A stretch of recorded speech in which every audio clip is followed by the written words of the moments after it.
I am back. My son had a little bit of an accident with the air fryer. So our handle and our button is like the button and the handle's right here. And if you hit the button, obviously the bottom is gonna release. And so that's what happened. And he got that all cleaned up. We discussed what we're doing for dinner, which we're gonna do some takeout barbecue. And they're also gonna make some runs to Walmart and Target. And so my husband took the crew with him.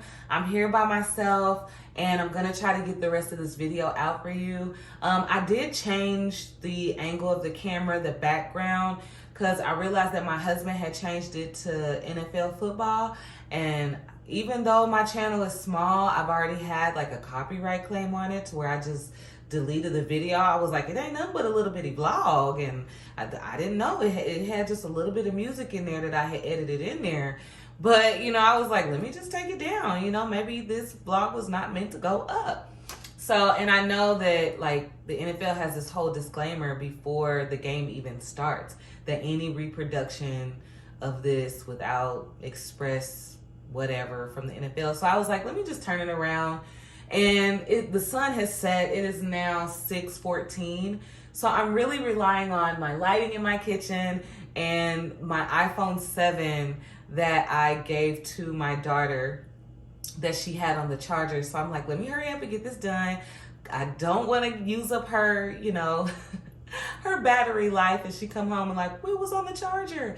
So I moved directions for that reason, and I just thought it would be cool to share with you guys my children's artwork that I display on the wall really quick. So there was two reasons I did this, two for real reasons. So I'm 39, graduated in 2001, so I'm a late 1990s to early 2000 high school girl.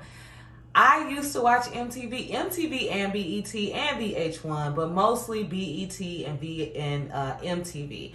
And I loved MTV Cribs. And for whatever reason, I've always liked Pamela Anderson. I just feel like she's a sweet person. And I did watch Baywatch because that was really popular back in the day. And I remember when they did an MTV Crib for Pamela Anderson, and when they went into her kitchen, she had her kids' art on display on the cabinets. And that always just stood out to me. And I remember that MTV Cribs for that reason. And I just remember thinking, man, she is so cool. Like, she's a cool mom. That's so awesome. And so that's the first thing. The second thing is, so one day I was going to clean out this drawer, and it had all this artwork in it from throughout the whole year. And so, you know, as you go throughout your life, the kids come home, they show it to you, you put it away, they don't think nothing more about it until you go to throw it away. So I was going to clean out this particular drawer because it has so much paper in it. And my Harper, my oldest daughter, was like, I can't believe you're throwing away my artwork. And I'm like, Harper, there's nowhere to put it. So I'm becoming frustrated. She's really, really upset because she wants to keep all these papers. And so I was like, no, Harper, we need to clean this drawer out. You can barely open this drawer. I'm like, when's the last time we looked at any of this stuff? So I went ahead and threw it away. But I felt so bad because she was so upset. And I was just frustrated with her. You know, I'm not understanding her and she's not understanding me, but I'm feeling more guilty because I'm the big person here and she's the little. So I'm feeling bad about it. Then something pops in my mind about Pamela Anderson and remembering that MTV Cribs. And so I was like, okay, that's what I'm gonna do. I'm gonna tape their artwork to the wall, and I don't care. I use whatever I had then and there because I had came across these 3 items that Ava had made for us for Valentine's Day when she first went to pre-K. And so I was going through the drawers and I saw these and I was like, okay, I'm not throwing them away. I didn't have enough magnets to put it on the refrigerator. I found some little Scotch tape and I taped these 3 things up. And then stuff just started to grow. You know, Harper wanted something on there, so I gave her some paper and she drew some stuff. And now this is all the stuff that we've done together, stuff that they've done at school. And it's just grown. It's just grown. So anyway, let's hop right back into this.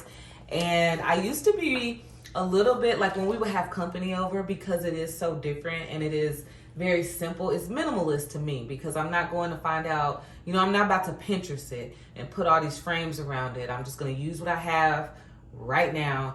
And so I used to think, like, I'm sure people are like, oh, look, that's so good. But people really liked it. And it was cool. And I was like, well, that's great that you like it. But if you didn't, I don't care because, my mind's trying to make me care, but I don't really care because it's my house. So anyway, let's jump back into this. So finishing up with day 1, it says, are there also areas where you struggle with managing time? Do you feel constantly rushed? Or like everything you do takes too long? It's hard to decide how best we spend our time. Do you find yourself putting things off as long as possible? Write your reflections in the space below. And so I put, yes, I feel both things at times depending on what I'm doing. Yes, especially with domestic responsibilities. Then we're going into day 2, which is principles of time and task management. I'm going to skim this for you. So basically it says the system we'll use is based on the strategy of breaking big tasks into manageable parts. Most of the time, what's hard about getting things done is that the project seems too big. Trying to do a challenging task is like running a long race. We can't do it all at once, but we can do it a step at a time. So true. So the basic approach. It says identify your tasks, decide what you need to do, prioritize your tasks, determine where to start based on when things are due, plan when to complete your task, assign a time on your calendar for each task, follow through on completing tasks. No step is more important than actually doing what you set out to do. And then the next page says using CBT to address difficulty sleeping. And so it says basically when you sleep poor, you have a harder time managing your time well and getting things done. And so also poor time management can also interfere with sleep. The most effective treatment for bad sleep is CBT for insomnia or CBTI. So then he goes into, I'm not going to read the information about it, but you can definitely check it out. But the first one says, stick to a consistent bedtime and wake up time. Don't spend more time in bed than you're able to sleep. Get out of bed if you're not able to fall asleep. Generally avoid napping, avoid caffeine later in the day. Remember that a bad night's sleep is almost certainly not a disaster. So generally, I avoid napping. I just don't nap during the day, and I do avoid caffeine after the morning time. One thing that I'm challenging myself to do that feels good when I do it is don't spend more time in bed than you're able to sleep. Like, I wake up before I wake up, and make myself go back to sleep. But I wake up at I want to say between 5:30. But usually I'm like, oh no, it's way too early and I'm not going to have the energy to deal with the girls. And I'm just thinking about the day. And so I tell myself to go back to sleep. But so far, 2 times I've made myself get up.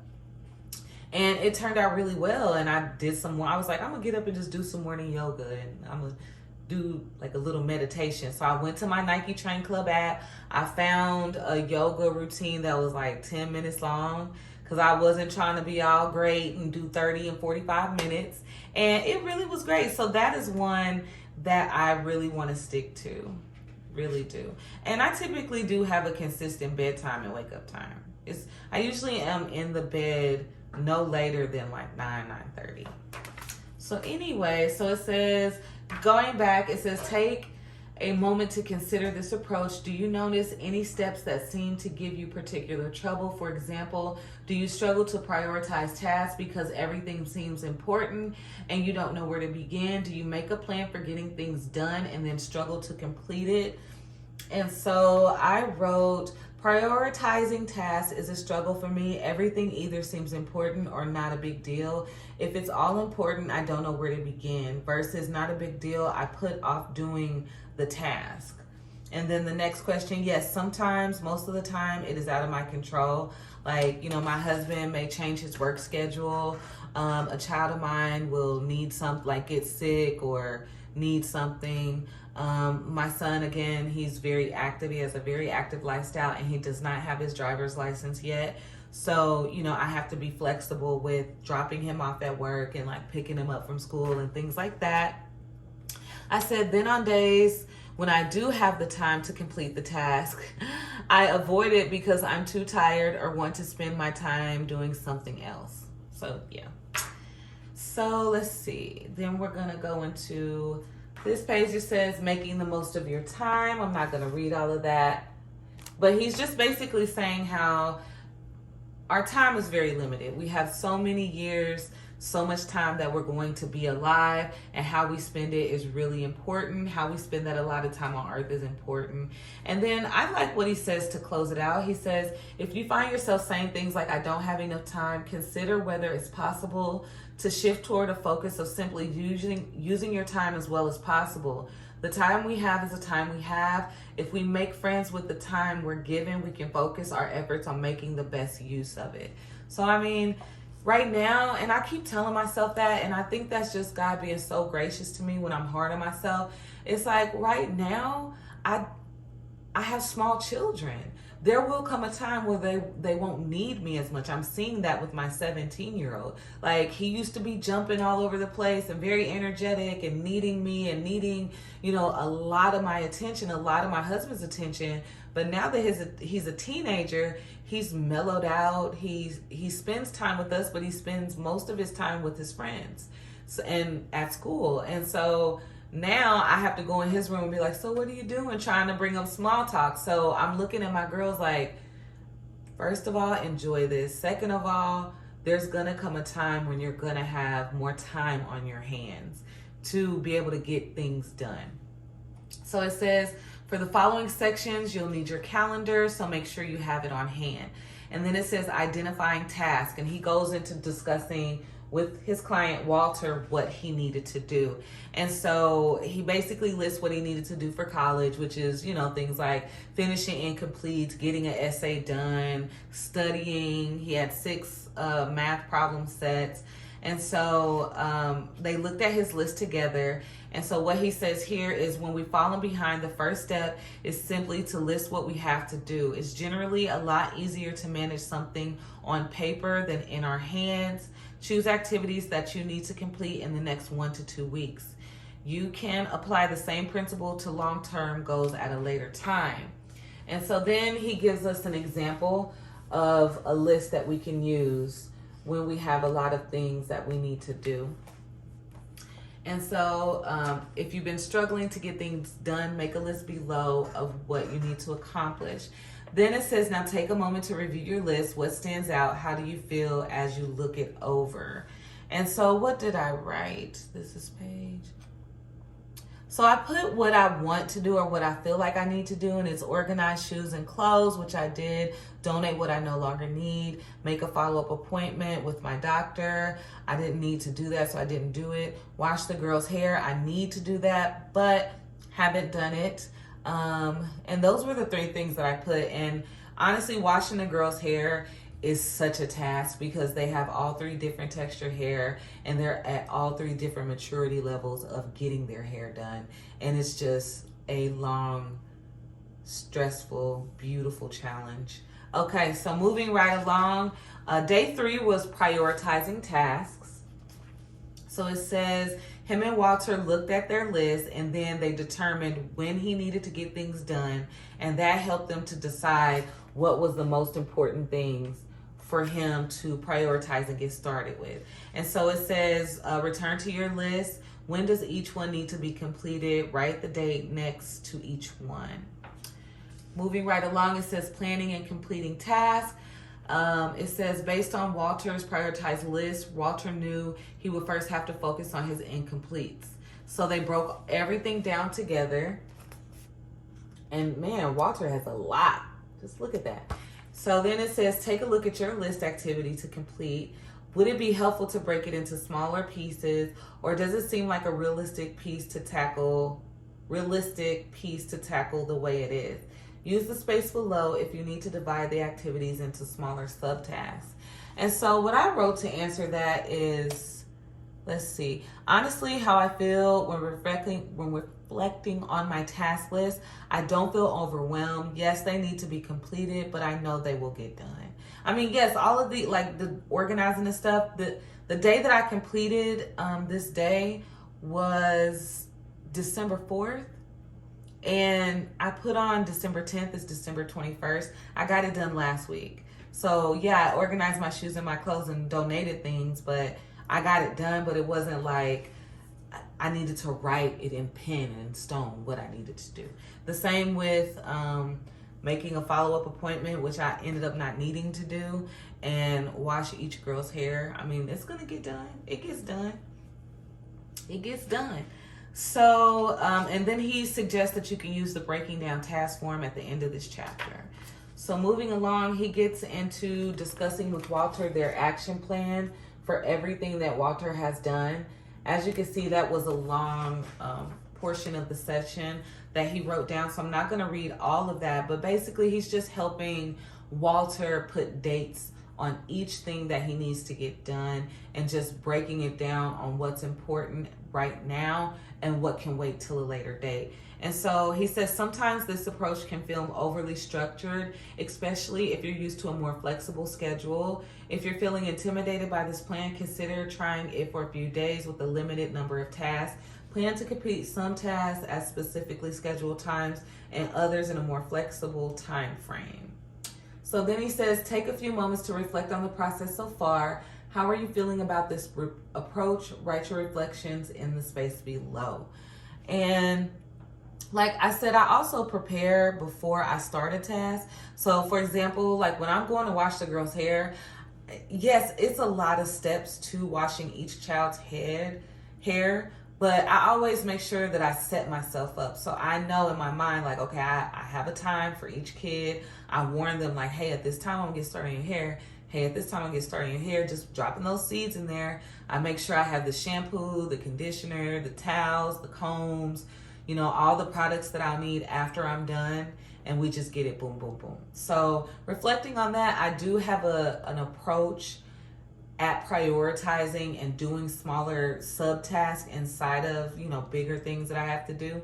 So, and then he says the final step is to follow the plan you set for yourself. So then down below, he has a French word called mise en place, right here. And so it says, if you've ever watched a cooking show, you know that the chefs have all their ingredients prepared beforehand, a process called mise en place. It means putting things in place before jumping into cooking. So that's kind of what I was just saying. Like, I don't just jump into stuff. Even with cooking, like I make sure I know where everything is. So getting into day 4, setting yourself up for success. The plan for completing tasks is relatively straightforward. Pick, prioritize, plan, and complete. If only it were that easy. When we're anxious and depressed, many things can get in the way of smoothly following the plan we make for ourselves.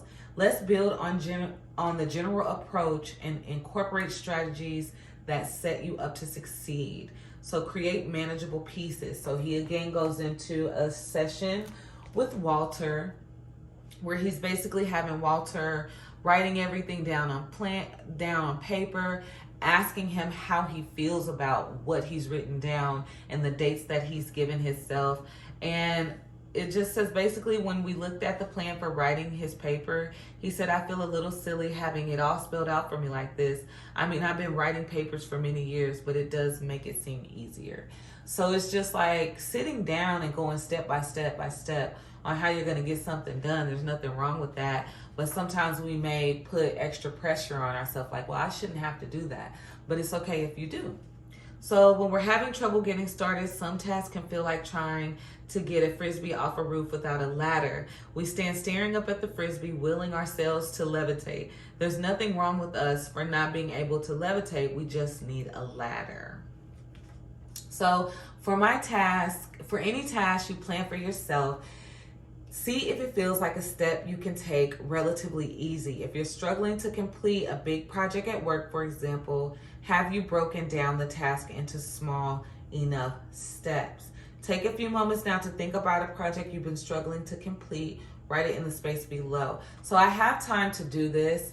And like I said in the beginning of this video, once my youngest daughter goes to pre-K, I'll have a lot of free time to tackle some big tasks that I really have been wanting to do, but I haven't had the time to do it. It's just not realistic, especially with everything that started happening in 2019. And I basically had to become a homeschool. You know, I had to learn how to homeschool my kids on all these different like apps that they use and stuff. But there are things that I want to do. Like there's repairs that I want to make around my home, and I want to learn how to repair them. So, you know, I know that step one is going to be getting information, watching videos on how to do it, understanding what materials I need, and it's going to take a lot of time in just that step one of learning how to replace drywall in a basement. I don't know how to do that, but I want to learn how to do that, and that's something that I want to do. That's a task that I want to do. I also want to learn how to replace the counters in my kitchen, the sink in my kitchen, really, not necessarily the counters. I want to obviously, well, not obviously, but I want to paint my cabinets. I also want to paint my main living room a different color. So I'm not putting huge pressure. Yes, these are things that need to get done. Like the drywall needs to be replaced downstairs, but it's not of urgency. It's not of urgency. Moving right along, day 4 again says I'll try. It says sometimes we say I'll try when we mean something closer to I want or I hope, as in I'll try to get to the gym tomorrow. If you find yourself saying I'll try, notice if you mean it in an active sense or wanting sense. The more active you make your trying, the more you set yourself up to succeed. That's day 4. Oh, I'm sorry. We're on to, that was day 4, setting yourself to, I think I said that. Anyway, I'm trying to get through this. Be realistic about timing. I love that. I'm just going to read the last part. He says, well, I'll read the first part. It says, one of the most important steps in planning for success is to give yourself enough time to complete your task. It's easy to be overly optimistic about what we can accomplish in a given amount of time. And if we don't finish or have to rush and don't do our best work, we're not going to feel good about the outcome. So think carefully about how long each one is likely to take you. The next thing is setting alarms and reminders for any task you plan. Make sure you have a nearly foolproof reminder for when to do it. Okay? So different methods can work. One reliable way is to put appointments into an electronic calendar on your phone and turn on the notification function so the phone will sound an alarm to remind you. Keep your phone nearby with the audio turned on so you don't miss the notification.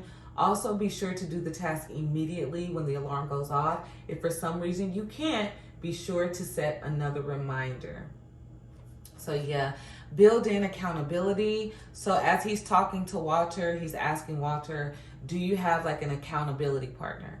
Do you have someone that is going to, you know, basically make sure you're going to get things done? And so it says, we discussed the importance of accountability in week 2 when we address behavioral activation. The same principles apply here. If we know someone else knows our plans, we're more likely to complete them. Yep. I'm not going to read the rest of that because that is pretty straightforward. So then he asks, are there people in your own life that you need to get in touch with whom you've been avoiding? If so, write who the people are in the space below. No, I don't have time to do that. Let's see. So decide to start. Many times we prevent ourselves from starting a project because we don't know exactly how we're going to do it. For example, I've often delayed writing emails because I didn't know what I was going to say. However, once we decide to start a project, we give ourselves the opportunity to figure it out. Day 5. Get in there, guys. So reward yourself. Think about ways you might give yourself small rewards for working on your task. And samples include snacks, entertainment, relaxation, socializing, being as creative as you need to be. Be as creative as you need to be to find something that works for you. One caveat, avoid activities that tend to be addictive, like playing video games or watching TV. Yeah. Make space. We work best when we have space we need, both physical space and mental space. We can clear physical space by organizing our work area, whether it's an office, a desk, or a kitchen.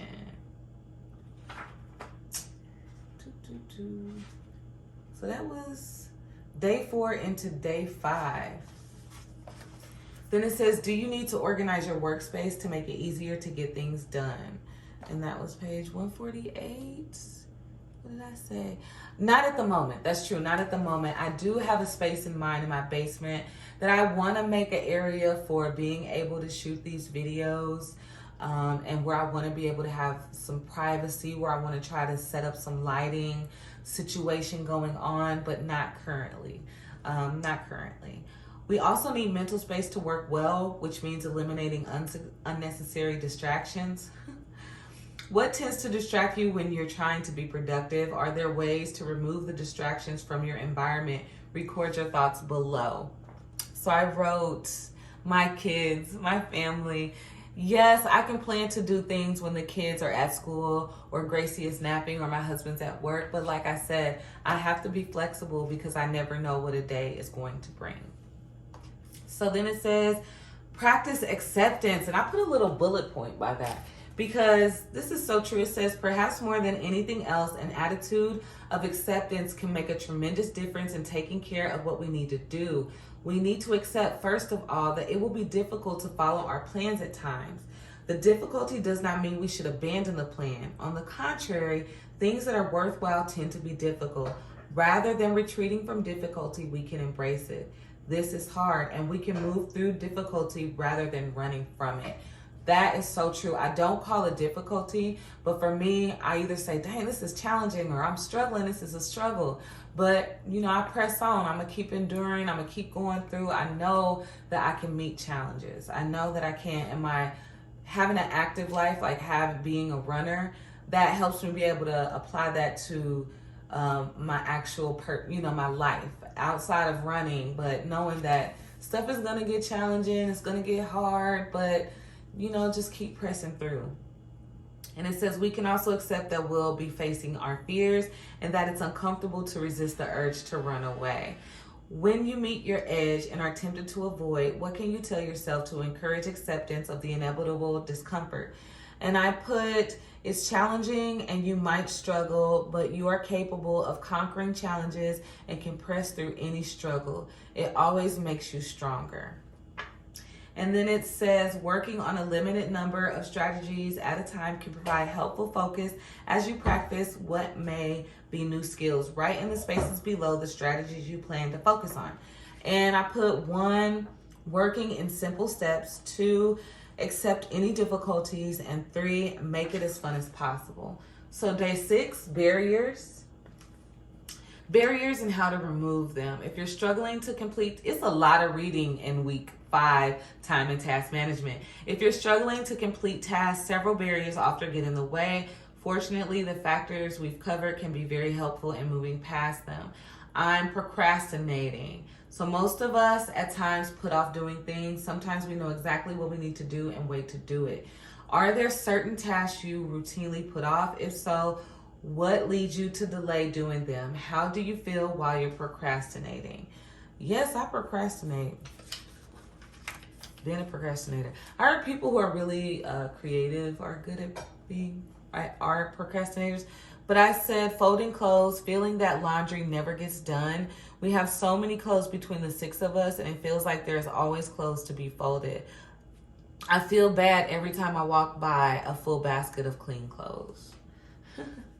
And so then it says, are you aware of anything you tell yourself about procrastinating that may not be accurate? If so, what could you tell yourself that would be helpful? It will never get done. And it would never get done is one thing I tell myself. So fold what I can and move on is what I said. Just fold what I can and move on. Attention deficit and hyperactivity disorder. I'm not going to read that, but definitely research that if you're interested in that. Attention deficit, you naturally just have a hard time paying attention, and hyperactivity disorder is like you're like moving all the time. So then he talks about punctuality, which is being on time. I'm a very punctual person, so I don't really struggle with that. I'm going to go over to what the questions are under that, because he deals with I'm overwhelmed and I have no motivation. And he says, finally, we can ask ourselves an important question. Does it all have to get done?